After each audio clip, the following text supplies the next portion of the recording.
Mm-mm. Good evening, everybody. Welcome to Shared Spaces with Chap and Quida. Um, Tonight, we got a few announcements before we get started, but tonight we'll be speaking with Miss Courtney from Towson. Um, but real quick, got some exciting news. It's a new year. Happy New Year, everybody. Thank you guys for tuning in. Um, First things first, one of our previous guests and a award winner of Black USA presenting a Black Wall Street Award, Mosiah Fit. He has a company called Grandma Louise Pies where he makes pies. He also does entrepreneurship classes for young people and engages them in the process. And he just opened a shop over at Avenues Market on Pensy Ave. So if you guys can go visit him and support, 10 a.m. to 5 p.m. He is open on Monday through Saturday. Um, we also have a youth entrepreneurship program starting up with. You can look that up. Let me see here. I'm gonna put the address up at ambitiousyouth.org. What they do is they have business planning. They have for ages 14 to 21. They kind of have mentorship and guides to starting your own business as early as 14 years old. They do a pitch contest. So there's some incentive there to engage the program, learn what you can, and then they help you get your business started if you have a good program. Where else? We have a town hall meeting sponsored by a Baltimore Action Catalyst team coming up shortly. Let me see if I have the information for that. Um, but they hold monthly town halls, and they have a lot of good guests. They were on CNN last year. Oh, that's cool. Yeah, so we were recognizing Baltimore for doing stuff and putting stuff together. Taking a look real quick to see. I'll have to get their information out later. But for more information, you can call them at 410-961-4244.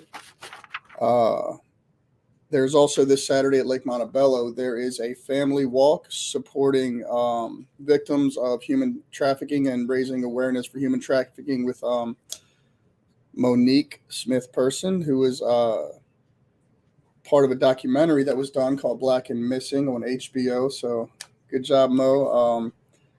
She shared, kind of opened up her heart and shared some of her story with us on a national platform, and it's you can find it on HBO Max. But she is leading the charge for missing persons awareness, children, human trafficking, all of that. She's like leading the charge. She is out. She's out here telling people like your missing people are not dead because she was one of them. Uh, 50 years later, she found her family and stuff, so that's been super exciting. Uh, and then 8 o'clock following this show, the Robert Report with Robert Washington. So if you guys want to tune in and check that out, he had a great guest last week. A little bit of technical difficulties last week on our show and his, but fantastic guest. I enjoyed watching. You guys check it out. You can go back and watch the old episode. Um, and I think Quita is going to join us on the mic. Let's see. Q, are you with us? Yeah, can you hear me now? I can. How are you? I am excellent. Let me see. All It right. looks like Courtney got disconnected. She's about to hop back on. Okay, yeah, it looks like our guest Courtney disconnected, but we'll get reconnected. Did you hear all the announcements? I did. I did. I was sitting back here like, I hope they can see me. I know Tasmere had figured out how to have me on audio. And so I will hop on because my camera's always doing Awesome. something crazy. Well, I was Yep. super excited. Mosiah said he's in Avenues Market officially now, so we got to go visit It's him. so exciting. So, Courtney, Quita, if you want to reintroduce Miss Courtney again, and hopefully we have better no technical issues this show. So, Right. Last time we got cut short unexpectedly. That was kind of crazy. But there's been a couple of, technical difficulties, but in 2022 we just bend and we just act like water and we just keep flowing. So we are back on January 10th and welcome to Shared Space with Quida, Chap, and Friends. We have Courtney Henderson on court of yellow mat and cheernastics. Tell us a little bit about what you got going on, lady. Will do. Thanks for the introduction, Quita. So what I'm trying to do is make a gymnastics cheerleading program that kind of combines the two and just give um, kids in like the Baltimore area that wouldn't usually be able to afford those type of stuff, like gymnastics classes and stuff like that. Just like give them a place to do it and for like a low cost. I just think that because it's a pandemic, just every kid needs to stay active and do something and not be stuck in the house. And if I can give it to them for a low cost, why not? You know? So I have a question. What um, what has cheerleading and gymnastics done for you in your life? Like, when was it introduced to you? What effect did it have on you? Obviously, you have a passion for it because you feel it's valuable and you want to share it with the next generation. Why is that? Yeah, that's a great question. It goes back since when I was 5. I used to be like really shy, really quiet, still kind of that way, but I bloomed. Um, but my mom enrolled me because I guess I didn't have many friends. So once I started cheerleading, even though I was still quiet, still shy, I started making friends. And till this day, I still have friends from since I was like 5, through middle school and high school. And it gave me like a second family when like I didn't really couldn't really, go to my first family, I guess you can say, too much. So it was really like my second support system. Wow, that's valuable and important. So I can relate with that, right? Because sometimes even the family that we're born into can be difficult to navigate, right? And you don't can't necessarily open up to them just because they're blood, right? But then the family you build around you is different, has a different dynamic. It's a little different. I like personally, I love Baltimore for that. Just because when you're out in Baltimore and you're doing stuff like something, um, anything, right? The Yeah. people around you, you build relationships, they become family. And when you get out in the city, you kind of, if you're not from Baltimore, you don't understand, but it really is one big family. So I can appreciate that. I guess one of the things that I would ask, was there any point in time where you felt like as a kid your mom was like making you do it and you were like, I don't want to do this, right? And then because for us, I know as kids our parents would just make us do stuff, like it felt like just to do something, right? But then later in life it turned around and had so much value later on that I would brag about the stuff I did that I like refused to do and hated doing as a kid, right? So Right. That's a great question, Chap, because it's like in the moment we don't know to appreciate some things. Courtney, do you think your mom had that hindsight to, push you even though you're like, I don't want to get up at 8 o'clock in the morning on a Saturday? Like, how'd that go? It wasn't quite like that. And in a way, I'm not sure she did it for me or because she wanted to like relive like, her high school years. But when I first started high school, she made me try out for the cheerleading team. I thought it was so stupid. I was like, why do I want to cheer for footballers? Is that what we call them, footballers? Football players. See, I don't even know. I don't make hair. Um, but I was like, why would I do that when I compete on a team competitively with other cheerleading teams like around the country? Like, why would I do that?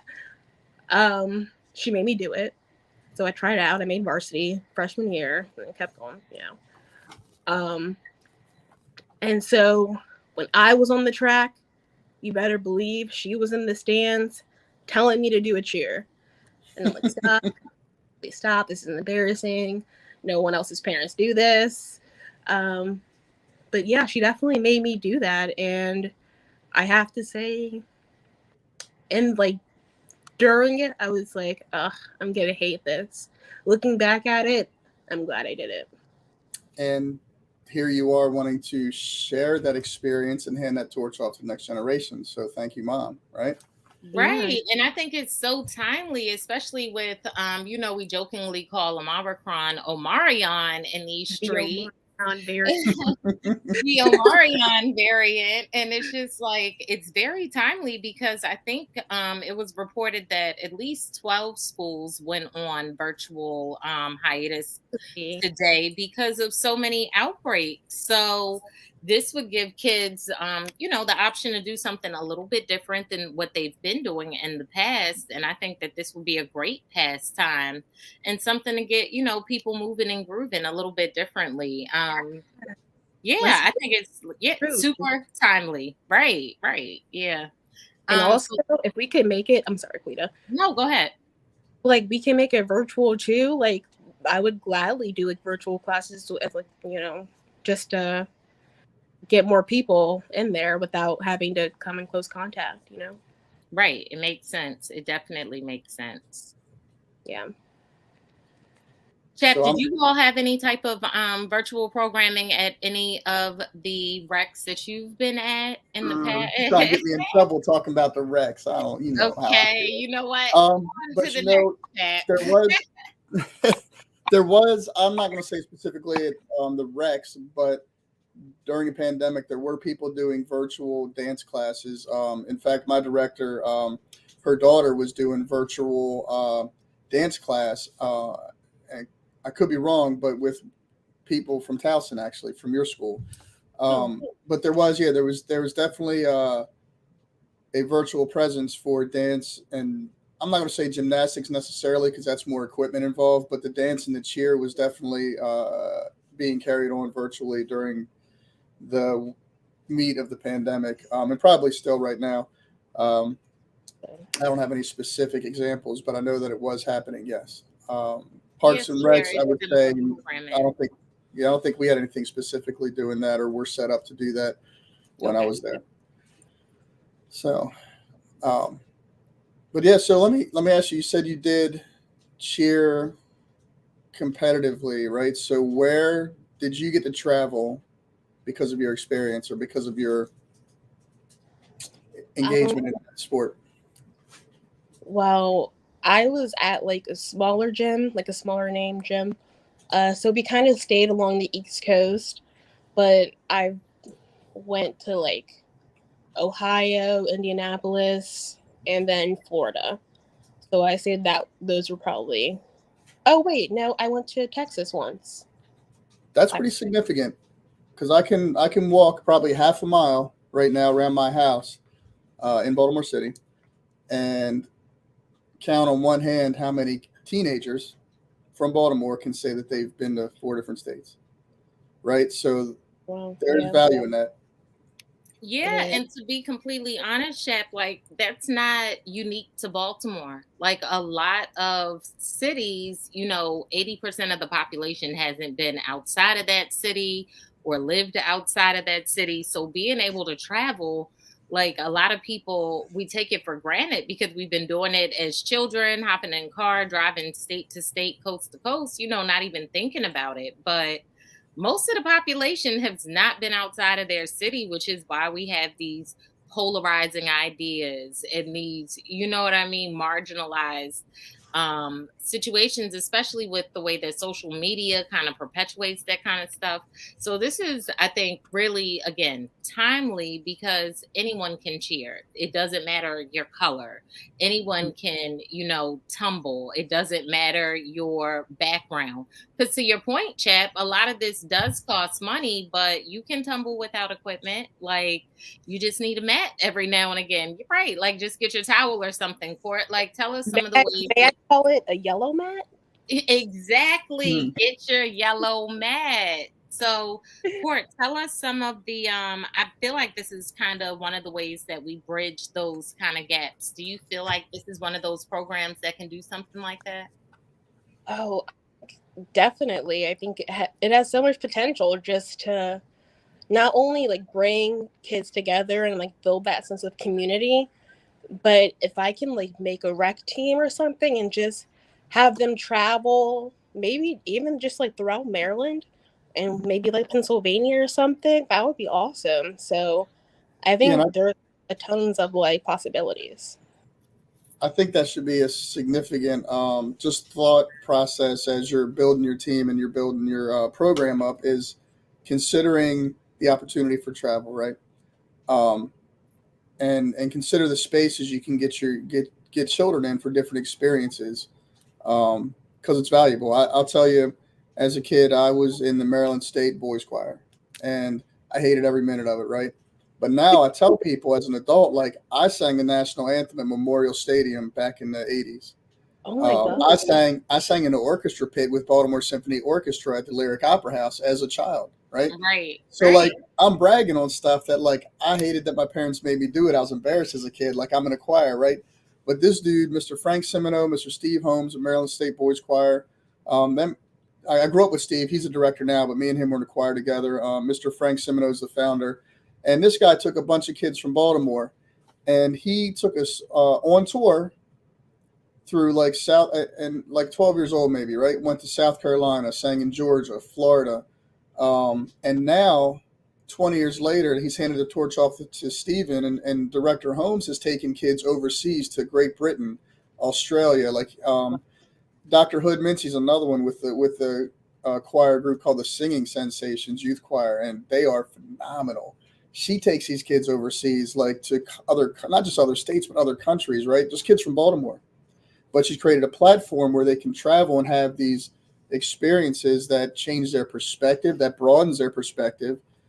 They get to see the world how other people see it and see other parts of the world and bring that knowledge and experience back to Baltimore, and that has so much value.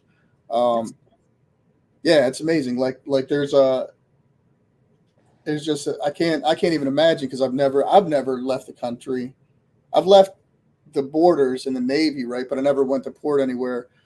So mhm. I've never been to another country. We got kids in Baltimore because they're part of these programs, like the one you're developing, that gave them the opportunity to do that, and that That is sounds like, yeah, it's amazing. So I think it should be an important part of your concept is like, or when you write out your plan or your 5-year plan, is like one of your goals is how far can we take it? Where can we get these kids? Where are the competitions going on?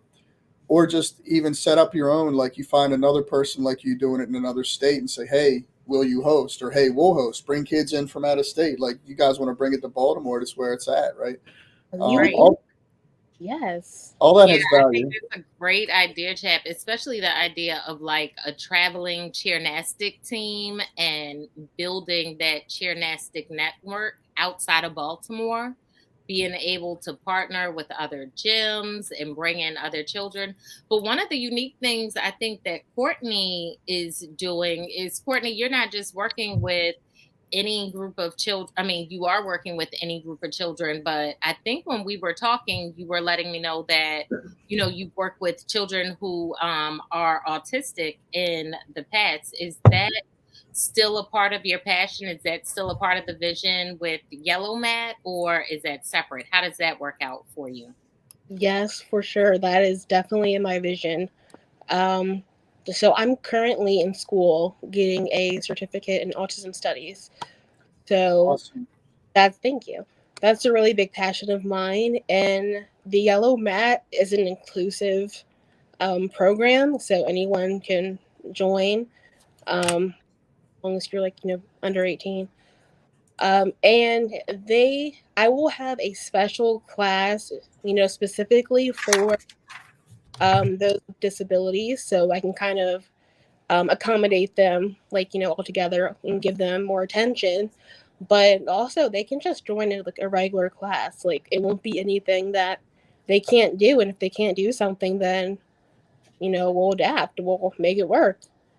Right, you So can offer that hands-on kind of training because this is something you've experienced before. Chap, what were you gonna say?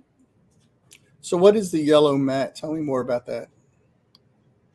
Okay, so it's basically the gymnastics program that I am growing. So at my old job, we used to there was yellow mat, and before every class, we would have our friends sit down on the yellow mat and discuss what we're doing for the day. And so I just thought, like, I don't know, I feel like everyone should have a yellow mat, just like a place where you go to think, to prepare, to get ready. So I just want to bring it to the Baltimore area, Baltimore City, the low income areas, especially children that have multiple siblings. Like if you have 4 kids, it's going to be hard to get 4 kids enrolled in gymnastics um, or cheerleading. So yeah, I just want to kind of do it close to home. I'm located in Baltimore County, so anywhere in that area, I would love to help out.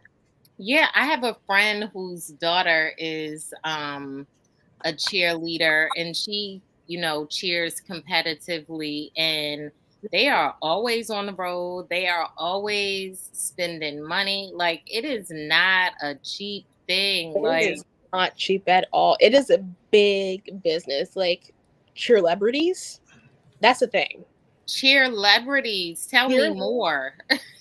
These are the famous celebrities that of the cheer world. So your flyers, the girls that go in the air, like if they're on a high level team, if they're really pretty, if they're just like good at tumbling, or just if they're just good, you just want to be them. I wasn't really into that. That wasn't my thing, but it's a thing. So it's people. It's like a whole big world that like not many people know about. Right. And I would say that for this particular friend, like one of her not issues, but we weren't well represented in that, in that Hmm. arena.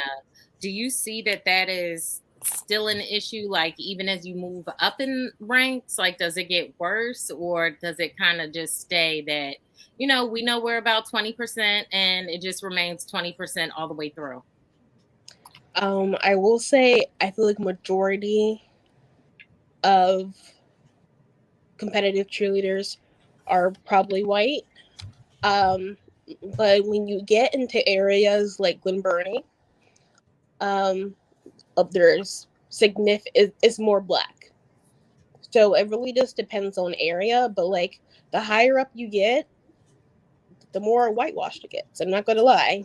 Um, you usually see like more black kids on lower level teams because they start later, so they don't develop the skills as quickly as others, and just stuff like that. But that's a good point, and that's something that you can address by starting with a younger age group, So I think that that's kind of a way to help to bridge that gap and introduce some sort of diversity and equity into this Yeah, world of gymnastics that clearly exists in one way or another, and so that introduction to tumbling would be a great way to get them started. would be so great. And I really feel like I made this up. I don't know if there is any other gymnastics thing going on, but if there isn't, if we can make it a thing, like I'll host my own competitions. That'll be great. Yeah, Let's try. exactly. That would be one of the best ways to build the network is to have competitions all over the place and charge people to come and see their kids. Well, look, I'm And gonna let you in on a trade secret. What I've been told anyway. I'm not an experienced expert, but what they tell me is when you do the competitions, when you get people to the next level, part of their accountability for the next level of the competition is here's 20 tickets, you sell them, right? And that's part of your responsibility, and then that helps you raise some funds for the program, helps you supplement so that kids don't have to parents in the areas that you're talking about don't have to spend a lot of money. You can provide for them through the program. So you have people coming to the competition, or the team makes the next level, and let's say it's how many girls on our team, like I would assume at least 10, right?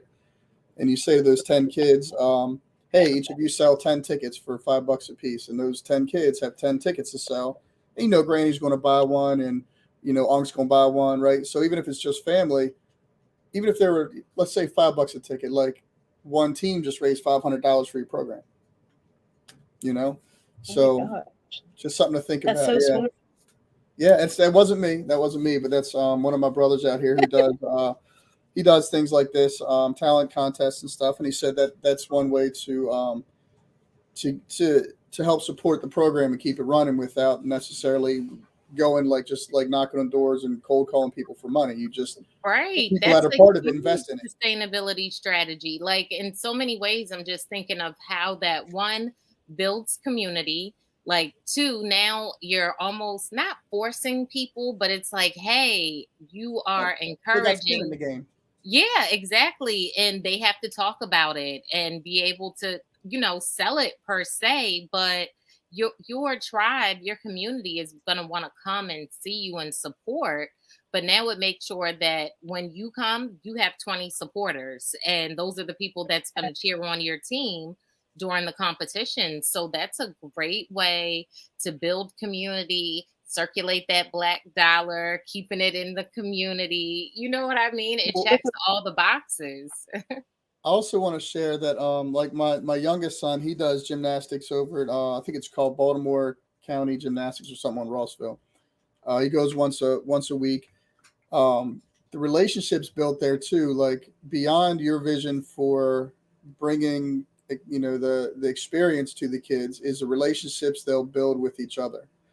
There's a younger kid, younger than my son, who like if my son misses a week for whatever reason, man, this kid's like sweating in the next week, like, oh, where was Dougie? Where was Dougie? Where's because my son becomes as an older kid in the program because without really wanting to or not whether he likes it or not, he's become a mentor to the younger guys. And he's a kind kid, right? So when the younger guys are struggling or having a hard time or getting frustrated, he encourages them. He becomes a mentor to them. And so like it's like a passive effect. Now he's building a relationship with these guys. And then the younger kids are they have an older kid that they know that they can turn to, right? And it's a good feeling when you have an older kid to turn to, right? So it's like you're also creating space where relationships can be built. And like you said, relationships that last a lifetime. As you said earlier, you have friends from like for many years because of the programs. Yeah, I have a friend that I've been my very first friend uh, from that summer that my mom enrolled me into cheerleading. We are still friends to this day. So like I consider them blood. Hey Nicole. Yeah. So, but I think that's so important too because especially in the COVID culture, it's easy for us not to get outside these doors, and so to offer opportunity, even if it's virtual, to connect and build relationships anyway. At this point, we should be desperate to build relationships in any way possible. We need to try and figure out how to get our kids out the door, and because when my sons they're like 15 and 18 now, but when they were like I don't know 2 and 4, 2 and 5, I would Saturday morning I would send them outside and lock the door. Man, I didn't want to see them till it got dark.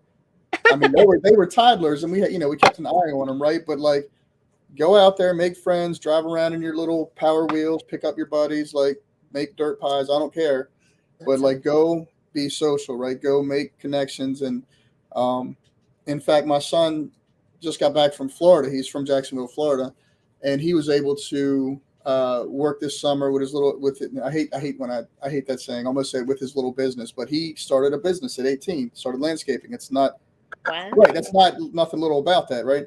But Yeah. he saved up money and he was able to go to Florida and visit his friends. And there was just so much value there because he's been in Baltimore for a couple of years now and misses them. And but relationships are so valuable, and programs like this afford opportunities to build relationships where kids could be sitting at home in front of a screen, and it's hard to have a relationship with a screen or through a screen, right?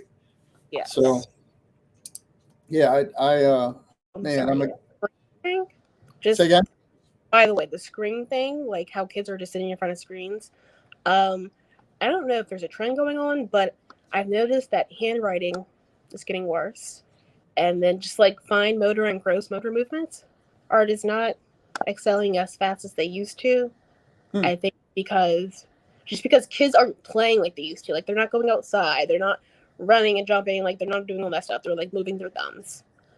I just had to get that out there. That came That up. is a great point, Courtney. Like, to your point, I was a scary little kid. Like, I was afraid to do cartwheels and flip and bounce, but I would be outside running back and forth with folks. But Yeah. yeah, like that dexterity to be able to do like a cartwheel comfortably as an adult isn't really a thing for me because I didn't do it as much as a kid. You know what I mean? Like, you kind of have to build your confidence to know that, okay, I'm not going to hurt my wrist or hurt my arm when I do this. So I'm still a scary auntie, even when I was a scary kid. So getting kids out there to flip and tumble and cartwheel, and losing that dexterity, that's a great point. I know, like, I think about the effects that it has on our eyes and how we should wear the blue light Yeah. glasses, but never thought But the- about, yeah, right, but I never thought about kids can't, they're not as mobile and limber as they used to. That's bad. That's awful. yeah, I actually got like a little sneak peek into the virtual classroom when that was a thing in the beginning. Because I was, in OT school, shadowing an OT. And I noticed a lot of the little kids were working on handwriting, like, weren't really able to hold a pencil, weren't able, like, to move the paper and the pencil at the same time, like drawing a cross or a circle. You know what Wow. I just Yeah. little stuff like that. So Yeah, yeah. yeah. One thing after another, I think we're going to slowly notice the way that social media and the addiction that we have to these devices, like what real long term effects it's having on us. The dexterity and the motor skills of it all. Like, I don't have children, so I guess it's not something I really would have thought about on a regular basis. But I remember thinking, my little cousin, I would think that they would be further ahead than that, but I'm not a parent, so it's like maybe I'm making that up. Shut up, girl, don't say anything, but maybe it's a real thing. You know what I mean? It's interesting, the Yeah, things that we're got it. challenged with. Yeah. Well, it's funny you said, our addiction to the phones and the technology. I am far from a college boy, but I tried to go to college like 5 times. So I'm not going to say it's not for me, but my season hasn't come yet. Right. And one of my term papers I wrote for an English class was just that, was the technology addiction, and how not that this was the point of the show tonight because we wanted to talk about you, Courtney, but you brought it up. The technology is like when you get a little ding from your phone because you got a text message or email, the same chemical reaction happens in your brain from that sound that would happen if you did like a line of coke. The same chemicals are going off and being released, the endorphins. And so, Yeah. yes, it's legitimate that we are chemically dependent on our technology. And to the point where, and I went to college, this must have been, let me see, this must have been at least 10 years ago. So over 10 years ago in China, I think I'll say China because I know for that one for sure. I'm not sure the other countries had already set up rehabilitation centers for technology addiction. So they were already acknowledging what they're putting out there and the effects of it. But in America, the capitalist country where we make and sell, or well, we don't make it, but we sell all this product and make all this money off the products, we're not going to put that information out there. But I was able to write like a 12-page term paper on the effects of addiction to technology, right? So it's just What's beyond. interesting? So that was 10 years ago. They put that study out, but they haven't stopped creating things like TikTok, which are equally addictive. So it's like, these They big, know what they're doing. right. It's like these big hospitals and corporations that put out these studies, but continue to do business the way that they've been doing it. It's like, yeah, we hear you. Yeah, we see it. But what are you going to do to improve it? Oh, you're going to create TikTok, which is highly damn addictable. Like, people are becoming rich off of their songs and their dances on this thing. So, I mean, yeah, like, one of the last really great memes I saw, like I'm not a TikTok scroller by far, but occasionally I look at stuff and get I have my moments. And there it was a cheerleading meme, right? And you guys earlier, I wanted to comment. Well, I was biting my tongue a little bit, but there was you guys were commenting on the maybe there's 20% people of color cheering, and it's a lot of Caucasian, right? And the meme, that's because and I was thinking to myself, that's because they're scared. They're scared because we got spirit, right? Like they're really scared of that. And the meme was like they showed a white girl doing the routine, right? And then they showed a sister doing the routine, and like she put sauce on it. And she was just like going in, right? And it was like, yeah, they scared. We put this this is our sport. We put the sauce on it. And I was like, wow, yeah, that's so true. Yeah, it was great. So yeah, it's I wish I could find the video. If I find it, I'll send it to you guys later offline. But it was really funny, man. But it was funny because it was true, right? It was like, yeah. My predominantly white team, when we went against that one black school, Paint Branch, our cheers versus their cheers, it didn't stand up. It couldn't. Like, I kind of wanted to go over there on their side, but but it is different though. It's just it's like apples and oranges. It's just completely different, right? It is. And this is like. Oh, sorry. Go ahead. No, go ahead. Oh, mine's really off topic. I forget things really easily, so I just kind of try to get them out when they pop up. Get it out before you forget. Yeah. All right. I wanted to pick your brain about something. Okay, so I decided to run for Miss Maryland. I've never been a pageant girl, so I don't know why I did that. But I was like, why not? Lived here my entire life. I have to get sponsors, like donations, to help pay for the weekend, like competing that 3-day weekend. And I was thinking, me and Quida were talking about, offering like services for the yellow mat for your children in exchange for like a sponsorship or something. And by the way, this can be like written off on your tax deductions or something like that.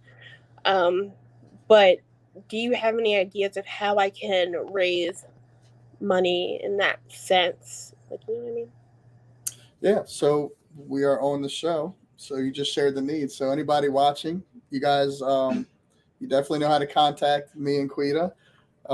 Yeah, let's just put it out there. I think to get started, just put it out there. Put the need out there. Don't be shy about it. Say, hey, I'm doing this, and just ask, because closed mouths don't get fed. Right. That's what I was saying, Chap. I'm like, Courtney, if people want to contribute and support, how do they do that? How do they get in touch with you? I was thinking that she can offer yellow mat classes to donors that, contribute at least $100. And that way she benefits and their kids benefit. Like, there's a way to really, build community. And reach out to our empowering queens. Yes.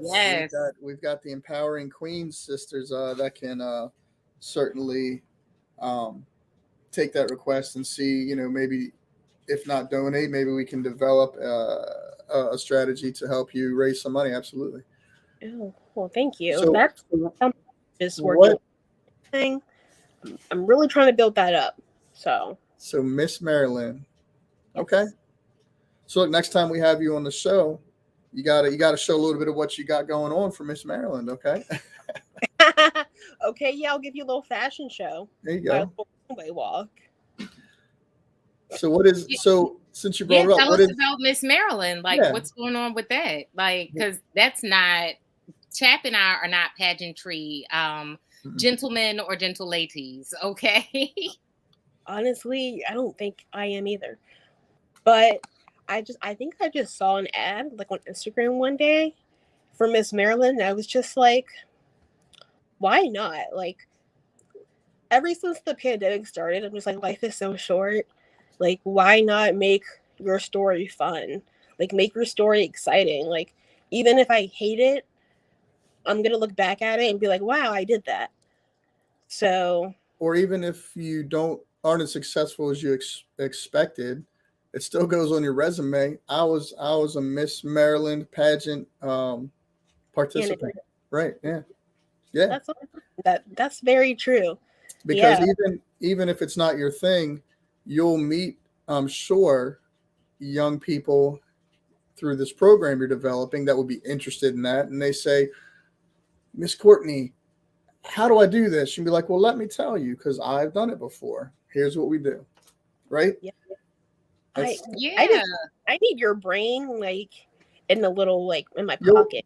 you'll get it. You'll get it in 20 years. It takes time to marinate on experience, but you trust Right. me, you're going to get there. It took me, I'm 43 and it took me this long to get this, man. It's through experience and failure that we succeed. Like Yeah. my youngest son, we were talking the other day, and he's talking about, he was telling me, Dougie was telling me, he's like, losers don't give up. Right? He's like, when you lose all the time and you keep going, you got to keep going, right? You got to keep going. And I said, well, I appreciate what he was saying.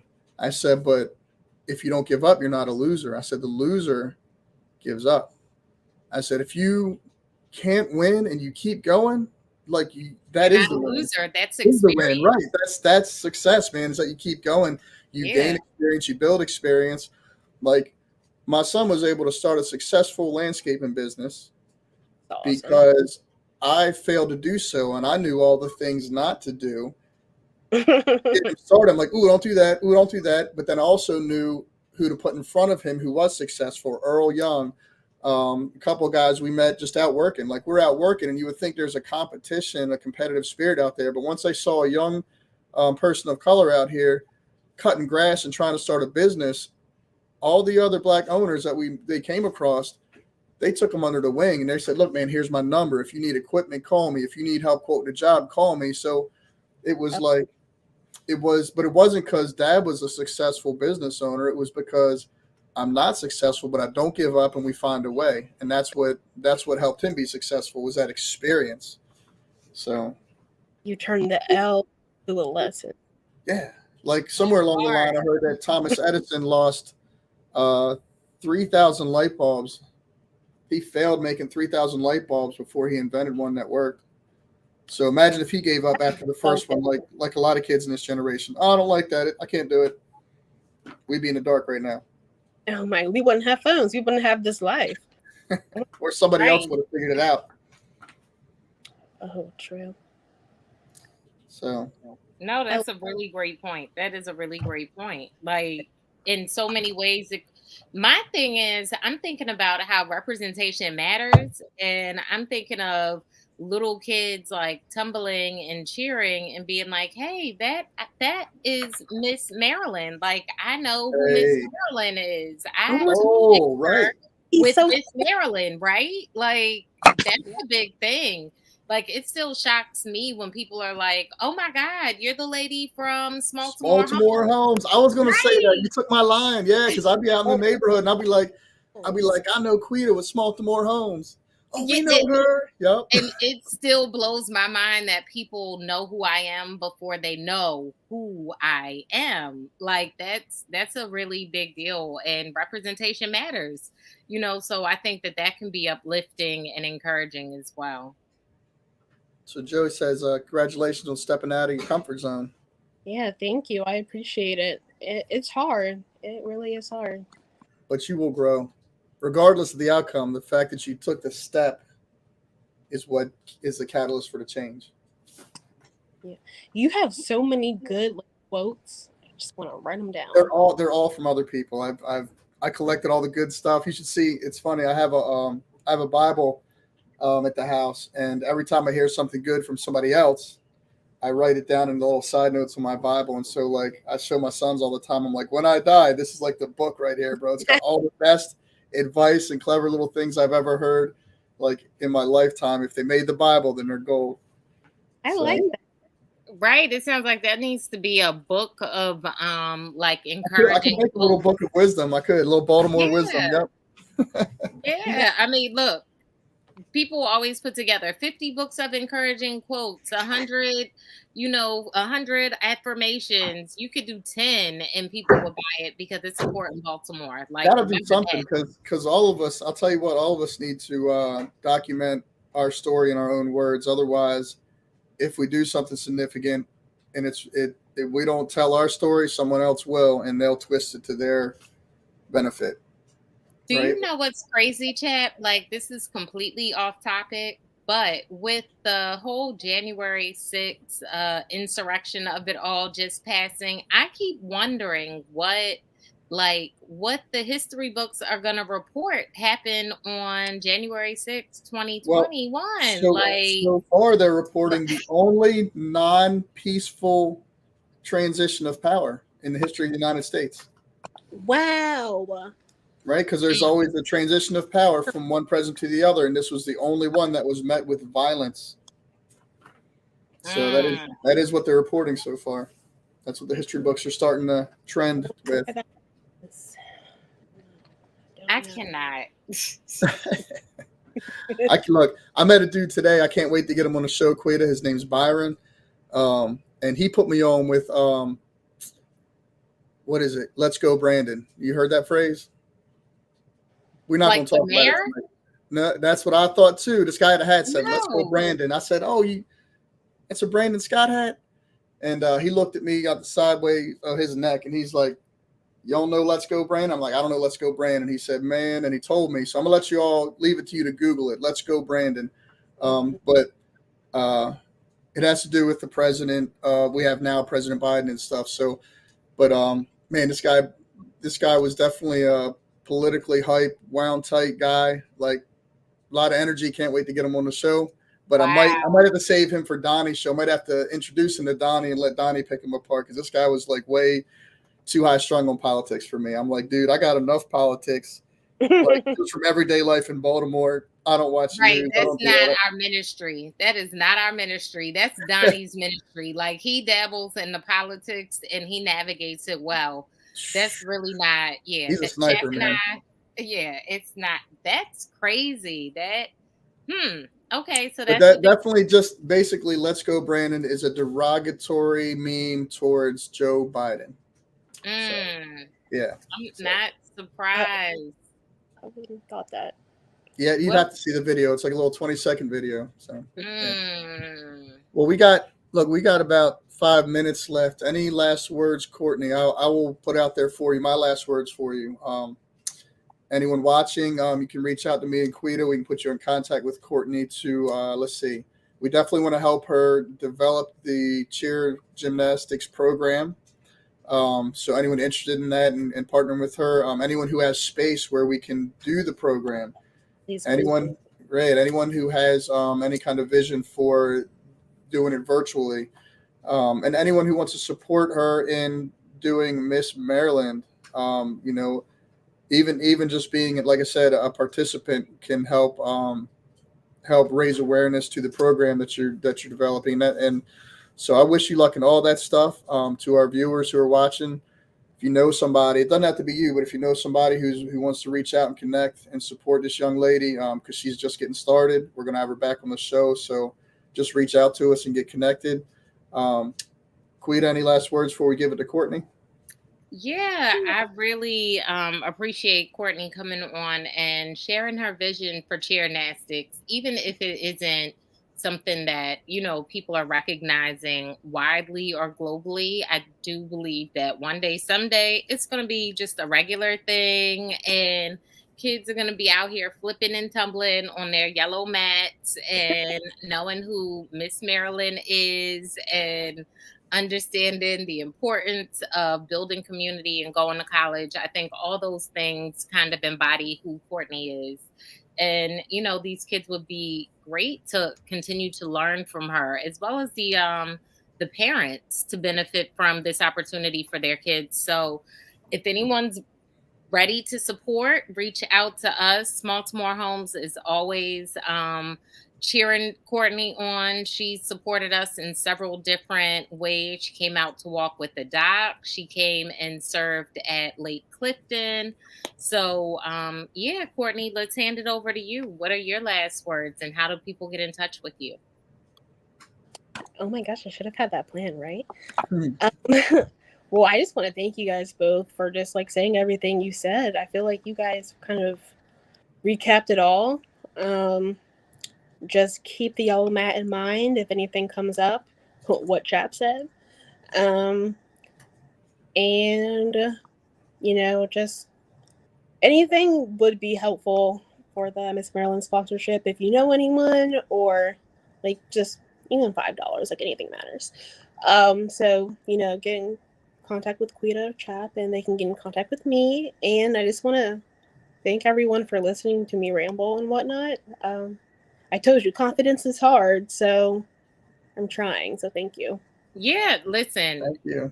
More than 90% of the population is afraid of public speaking. So, this isn't the first time I asked you to come on. You're on group text messages with folks that I've asked to come on. So, Courtney, thank you for continuing to show up because, this is a confidence builder and this is a confidence booster. So, thanks for tuning in with Shared Space with Quida, Chap, and Friends. And one more announcement. I almost forgot. Go ahead.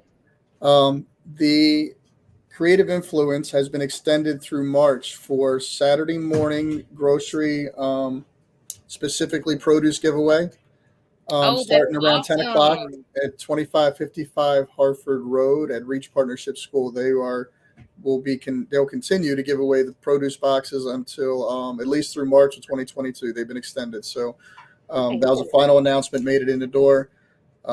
Support our man Mosiah at Grandma Louise Pies at the market, Avenue Market. And if you're not doing nothing Sunday, even though we're not doing Walk with the Doc, we'll be doing a family walk. At Lake Montebello. Yeah, what time? Do you know the time for that? I think it's 2 o'clock to 3 o'clock. Yeah, so 2 o'clock, Lake Montebello, to raise awareness of human trafficking and missing persons. So if you can, please come out and join us. Yeah, and human trafficking is crazy big, and we have to understand that there is always an underrepresentation of Black children, Black girls and boys. Watch Missing in Black on HBO. Yeah, like, oh my God. Only 4 episodes. Woo, those things, guys, heart-wrenching, but we have to continue to advocate. What'd you say, Court? Am I going to cry when I watch it? Yes. Yeah. I mean, absolutely. Yeah. And I don't mean to laugh. Look, Monique that's our Baltimore sister, so you're gonna cry with her, but cry with her. It's okay. Yeah, it's you to cry with her. Necessary to know, and I laugh to keep from crying. Like, let's be real. Like, you know what I mean? It's just one of those things that we can't ignore. We need to be educated about, and it's something we need to keep, at the front of our minds. So thanks for bringing that up, Chap. Yep. All right. We're going to hop off. Guys, stay tuned for Robert with Washington with the Robert Report. Thanks, Courtney. Thanks, Quida. Love you guys. Love you back. Bye, guys. Thank you.